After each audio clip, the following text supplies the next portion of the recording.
Hey everybody, and welcome back to Planning and More with Me's. So today I wanted to do the second part of the Get to Know Me series, and truth be told, I've kind of been putting this one off a little bit, mainly because during the time that I will be talking about right after my first ectopic pregnancy, there are a lot of things that I don't remember, and there are a lot of things, conversations that I don't remember, feelings that I don't remember. I know that I was so traumatized because I didn't know things like this could even happen. I didn't know what an ectopic pregnancy was. I didn't know that it even existed, or that it is something that I was gonna unfortunately go through.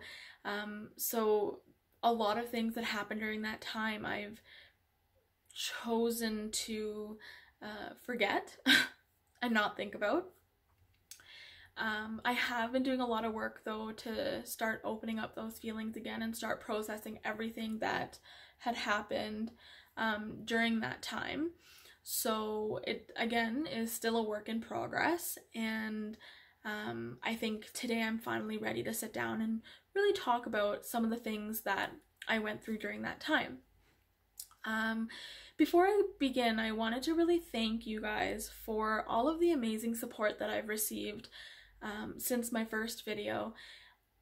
Like I said, I just want to be able to help people out there who are going through the same thing that I'm going through, because it is a scary, scary struggle, honestly. And during this struggle, a lot of who we are as women sometimes are slowly taken away from us, right? I like to think of it like an onion, where, you know, every year that we're trying to conceive, every failed pregnancy, every negative pregnancy test is like an onion where layers are being peeled off each time. And each time we're being peeled away, we lose a part of ourselves, and sometimes lose hope and lose sight of what really makes us happy. So a lot of my strength that I have today to make this video comes from each and every one of you guys who have reached out to me, who have left some amazing comments, because it's those things that really keep me going and give me a reason to wake up every morning. You know, sometimes you just need that reassurance that you as a person, you as a woman, are more than enough. Even if conceiving is a little difficult, or you just can't, you know, your body just can't seem to do it, it doesn't matter. You are more than enough. And that's the whole intention of these series, is to really let you women know that whether or not you conceive, whether or not you, you know, can hold a pregnancy or can't, it doesn't matter. We are women. Yes, we have those feelings, but I want each and every one of you to know that you guys are more than enough. Okay? So now that part is out of the way, I can feel my nerves now that we're gonna start getting into this. Okay, so I was watching my first video and I wanted to really see where I had left off. And it seems like I left off at the part where I was really unsure as to how this ectopic pregnancy happened, why it happened. I didn't even know that it had existed. So right after my surgery, I did lose my left tube. The surgeon had said that no matter what, because I was 9 weeks along, that keeping the tube in was not a viable option, because chances of me having another ectopic pregnancy was super high. And it already seemed like, with how far along I was in the whole process, that I probably already caused quite a bit of damage to the tube. So the tube was removed. It wasn't a very long surgery. I think it was like 40 minutes or maybe an hour, I don't know, something like that. So after the surgery, I was pretty groggy when I woke up. I think it took me a few hours to wake up. I don't know if it was because the anesthetic just didn't sit well with me, or, you know, I am still yet trying to figure it out. So anyways, I woke up a few hours later and I was a little unsure as to what happened. And in the beginning, my husband didn't tell me that I had lost the baby. I was pretty groggy and I knew that I was in a lot of pain. I was in a lot of pain. So I did a laparoscopic surgery, and the surgeon came in a few hours later and said everything went well. Unfortunately, I did lose my left tube. I was 9 weeks along, and that was it. And then it was kind of like, okay, so take some painkillers if you need them, some stool softeners, obviously, because the anesthetic is going to back you up, and yeah, you know, good luck. And then they sent me on my way. I came home and I was just happy to be out of the hospital. I think being in that sort of environment is already stressful to begin with, and I just wanted to get out as fast as I could. So we got home. My parents were around. My husband's parents were around. They were all here to support and help us through.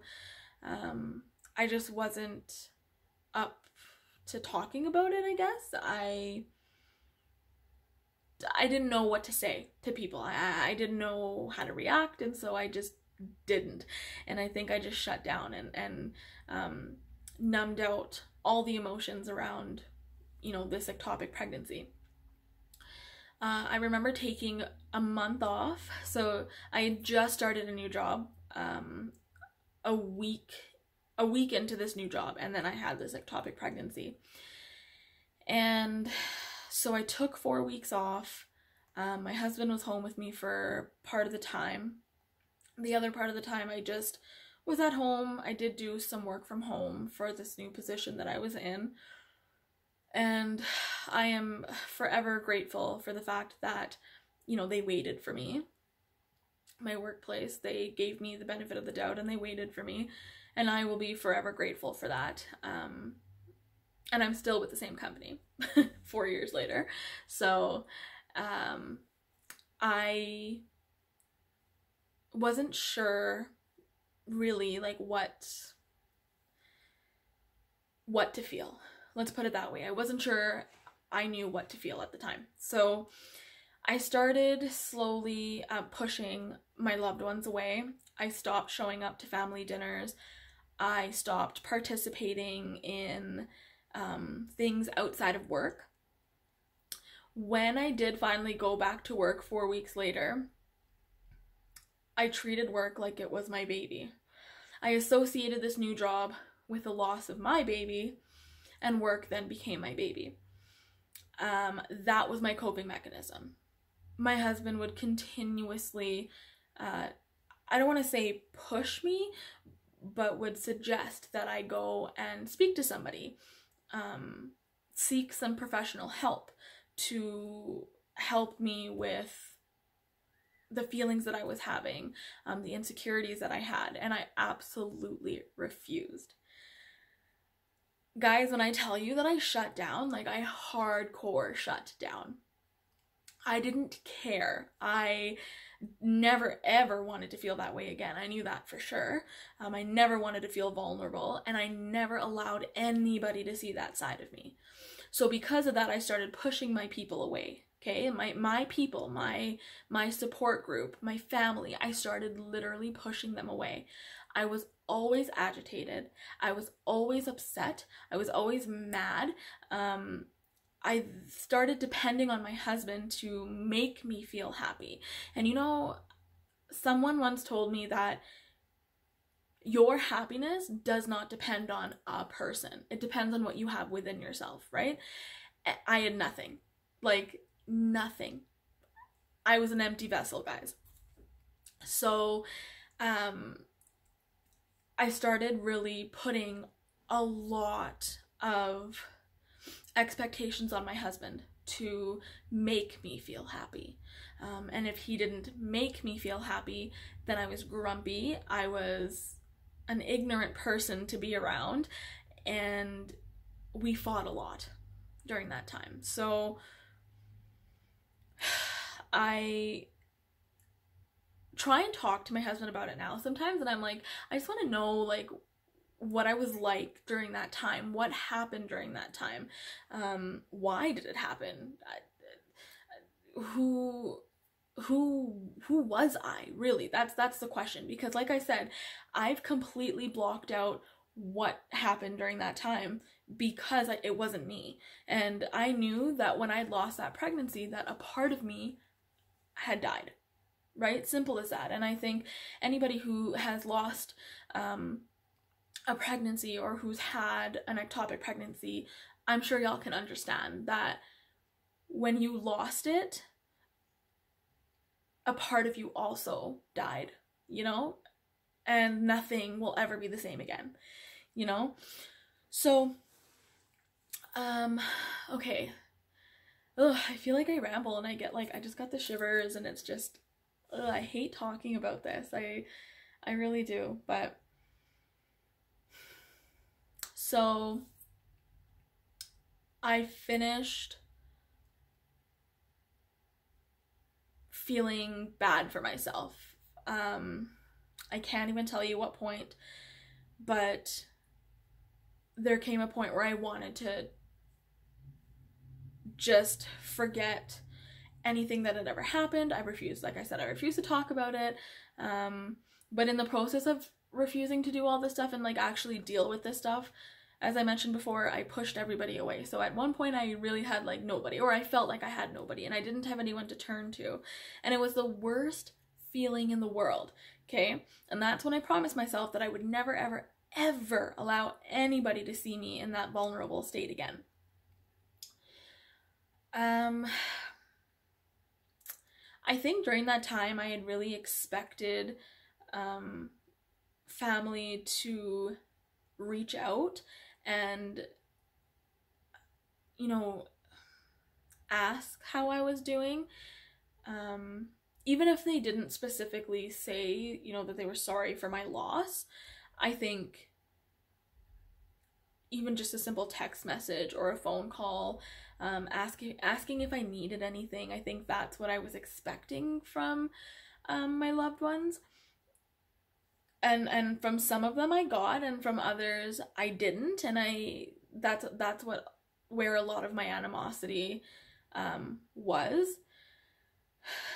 And I also understand now, like in hindsight, after I've done the work, I understand that sometimes people just don't know what to say to you during that time.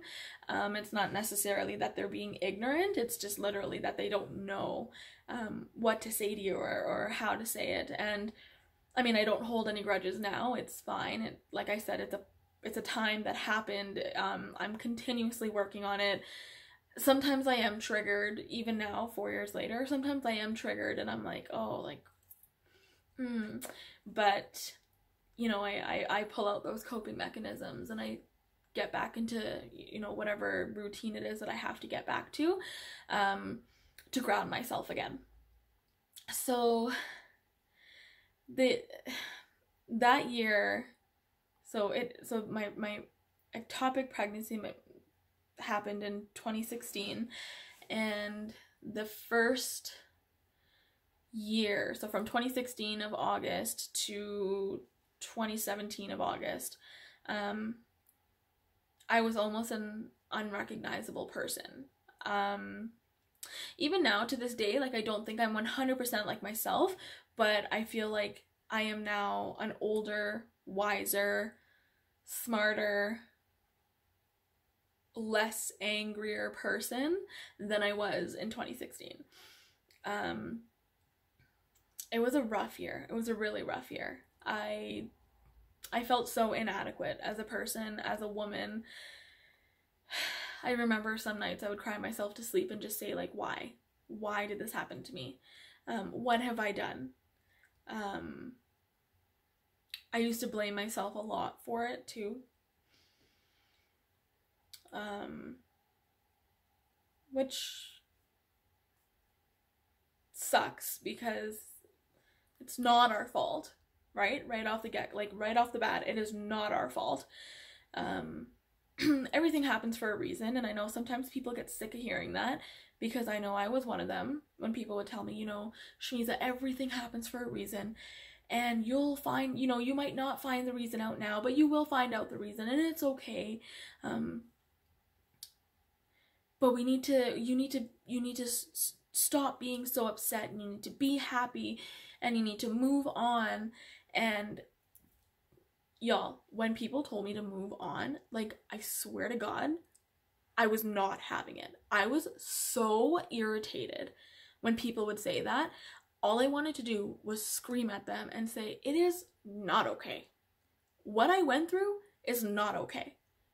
Nobody, no woman should ever, ever have to feel what I felt that day. It is not okay.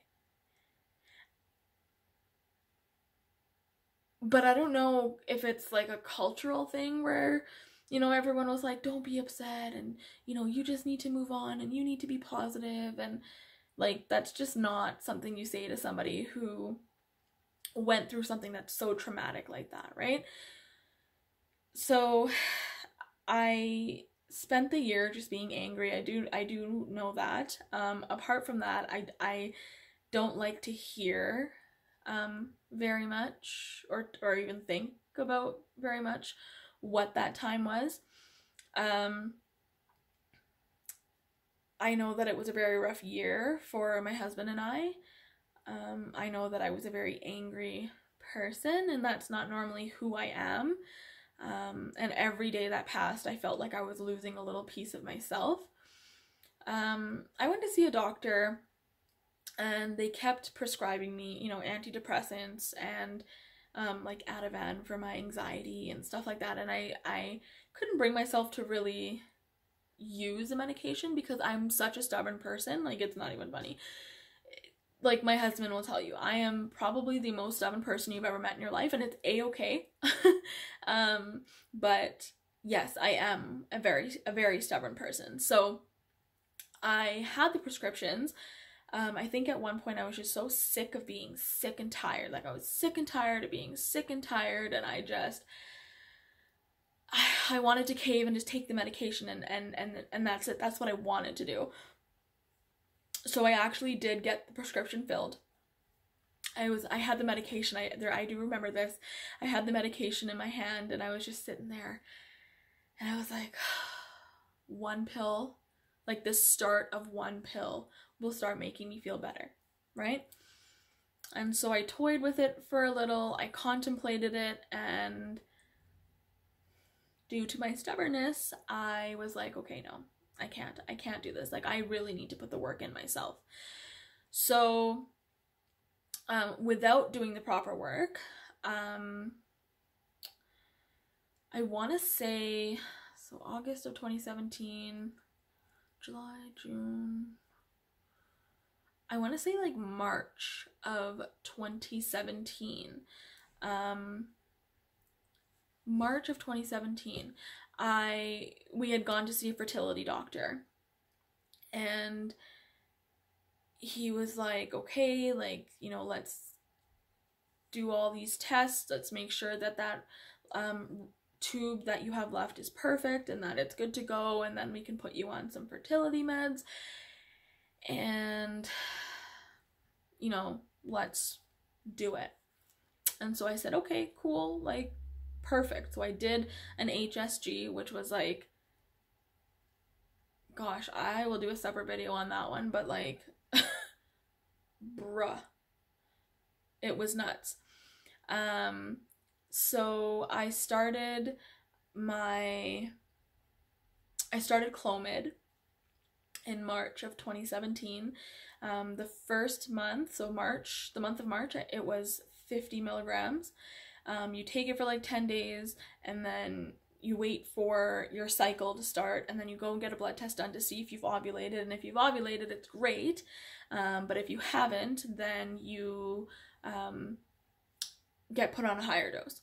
So did dose number 1, 50 milligrams, waited for my cycle, went for a blood test. I was told I did not ovulate. I said, okay, no problem. Got a second prescription filled for 100 milligrams, 10 days, and same thing, finish it, wait for your cycle to start, go get a blood test done, see if you ovulate. I did it, get a phone call, you did not ovulate. I was so frustrated. So frustrated. Now, in the meantime of me taking this medication, y'all, like, I was a monster. Like, a freaking monster. I was filled with so much emotion and anger, and I think it was a projection of what was happening to me on the inside, and I didn't know how to, like, get it out, and I still refused to seek professional help, and it was a mess, like a freaking mess, okay? I was a mess. And so, called the doctor up, he said, okay, I am gonna prescribe you 150 milligrams, and I want you to try that. So third month, 150 milligrams. I didn't know if I was gonna be able to do this. I really didn't know. So March, April, May. So May, I took the third one, 150 milligrams, did the test, did the blood test and everything, and guess what? I get told that I still have not ovulated. So the next step is IVF. Cool. I think that was my break. I think that was the straw that broke me. The feeling of just being inadequate as a woman and not being able to do the one goddamn thing that I was supposed to be able to do, and I can't even do it. And the worst part about it all is that I had zero control. Zero control. So, whatever. Go in for IVF. I was in a very, very dark place. My husband and I didn't have the funds that we needed to get to this place. It was just, a really bad time all around. So we went in for our consultation, and it was more so of, okay, so now we got to do these tests, and it's going to cost you this much, and blah, blah, blah. And, like, I look at my husband, and I was like, oh my gosh, like, I don't know what to do. I don't know what to do. We don't have the money right now. We don't have the funds to support this. So we said, you know what, because of these meds and because, like, it took forever for them to leave my body, we said, let's just take a break. Like, who cares? Let's take a break. You're 26 years old. You're still young. Let's take a break. Give your body a break. So that's what we did. We gave my body a break. However, the medication, like Clomid, really messed with my system. Like, really messed with my system. And like I said, like, there's so many other things that had happened. I choose not to, like, remember it. Even right now, I can feel myself I can feel a wall, where I'm kind of blocking out the true feelings, and I'm sure it'll come out in a different video, and I'd be more than willing to share that with you. It's not that I don't want to share it or that I'm ashamed or anything, because I'm not. Everything that I've felt, everything that I've dealt with, it's not a shameful story. It's my story, right? And like I said, the intention of what I wanted this channel to be about was to share my passion, but then also talk about some of these relevant things that are happening in life, because nobody freaking talks about it. And I don't understand why. I don't get why it's a secret. I don't get why people don't want to reach out to other people who are literally struggling with the same thing, but, like, choose not to talk about it. Like, it blows my mind, honestly, sometimes, that, people would choose to keep it a secret or be ashamed of it. I'm telling you, like, don't be ashamed. This is your story. This is my story. This is our story. And the only way that we're going to get through this is if we do it together, right? I think I'm going to stop there for part 2, because the next part of it, again, I'm not ready to, I know that I haven't prepared myself to talk about it just yet, so I'm gonna stop here, and again, I'm gonna apologize if I rambled a little bit, or I went from here to there, and then from there to here. Sometimes when I talk about these things, I get super nervous, and I start to ramble, and I start to kind of, like, I don't know what to say, where to say, how to say, and it's, yeah, again, see, rambling, because it makes me so freaking nervous. So I hope that this video maybe helps anybody out there who's struggling with what I'm struggling with, give you a little bit of a peace of mind that you're not the only one who's going through it, you're not the only one who feels like you're messed up with all this medication that we have to take. I know that it's not fun. I will try and get more of my get to know you or get to know me videos out, because I would like to start recording in the present with what I'm doing now, to try and start our family. So bear with me. This is a very sensitive, touchy subject, so I do have to really prepare myself and process some of the things that I'm going to talk about before I talk about them, so that it doesn't send me into a downward spiral, because I don't want to spiral. I really want, and I don't want to numb out any of my emotions either. Like, I want to feel them as they're coming, and I want to process them as they're coming, because that's what helps me feel more successful and helps me feel more in control. So I hope that this video, again, did everybody and anybody who's watching justice for what you're going through. Again, please share this with anybody who might be struggling with infertility. I want to be able to reach out to people. I want to be able to connect with people who are dealing with it, because it is a scary thing to deal with. It also, like, it just sucks, y'all. Like, it honestly just sucks. You know, you just want to be a goddamn mom, and you gotta go through all of this just to do it. So please share this with people who you know that are struggling with infertility. Understand that if there is somebody who is dealing with it right now, reach out to them, okay? They might be pushing you away, similar to how I pushed away my friends and family, but they need you.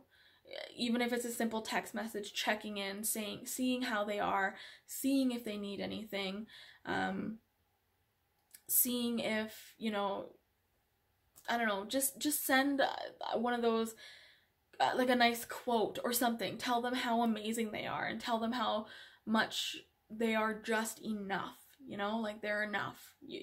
You're going through this, you're having a rough time conceiving, but you are more than enough. We need to hear that sometimes, okay? Awesome. So I will have part 3 out in a few days. Like I said, it's a very sensitive thing, so I do need to take my time with it, because I don't want to numb out anything. I want to be in the present, and I want to feel everything, and I want to work through it, not push it away. Feel free to reach out to me for any questions, even if you just want to share your story with me. I would love to hear it. And I want this to be a reminder to every single woman out there who is dealing with infertility that we got this, okay? There is more than one way to start a family, and so what if it's not the way you thought it was going to be? So what?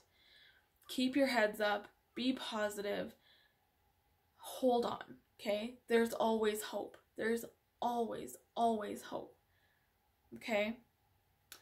Thank you guys for watching. This was a bit of a long one, but I do appreciate all the love and support. Please, please, please subscribe to my channel. Push that bell notification button so that you know the next time that I upload. And take care of yourselves, take care of your friends who are dealing with infertility, take care of your family who are dealing with infertility. Give them a virtual hug, send them a message, connect with them, let them know that they're enough, because we are enough. Okay? Enjoy the rest of your Friday, everybody. Take care, and we'll see you next time.